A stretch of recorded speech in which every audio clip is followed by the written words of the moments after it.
జూదం అంటే చాలామందికి పేకాట, బెట్టింగ్, టైంపాస్ అనిపిస్తుంది.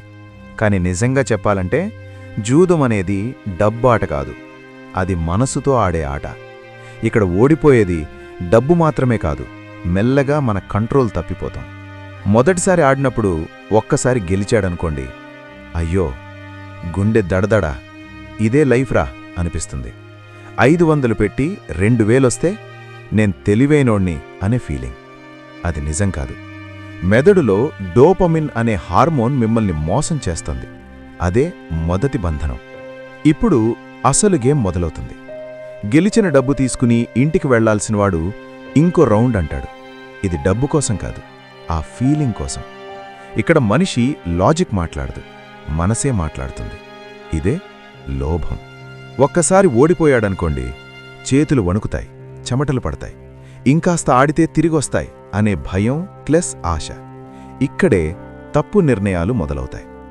భయంతో తీసుకున్న నిర్ణయం ఎప్పుడూ నష్టమే. వరుసగా ఓడిపోతున్నప్పుడు కోపం వస్తుంది.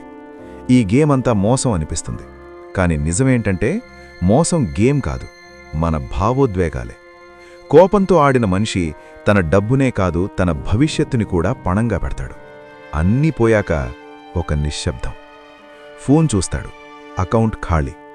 ఇంట్లో వాళ్ల ముఖాలు గుర్తొస్తాయి. అప్పుడు అర్థమవుతుంది, డబ్బు మాత్రమే కాదు, నన్ను నేను కోల్పోయాను అని. ఇది జూదం చివరి స్టేజ్. ఒక్క నిజం గుర్తుపెట్టుకోండి, గేమ్ ఎప్పుడూ ప్లేయర్ గెలిచేలా ఉండదు. గెలిచినట్టు చూపిస్తుంది, ఆడించడానికి. పోయింది తిరిగొస్తుందని భ్రమ కలిగిస్తుంది, నిన్ను మొత్తం ఖాళీ చేయడానికి. మరి ఏం చేయాలి? ఒక్కటే మార్గం, ఆడకపోవడం. జూదం మానేయడం బలహీనత కాదు, అది ధైర్యం. డబ్బు తిరిగి సంపాదించవచ్చు, కాని మనశ్శాంతి, నమ్మకం, కుటుంబం, వాటికి రీప్లేస్మెంట్ లేదు. జూదంలో గెలుపు లేదు.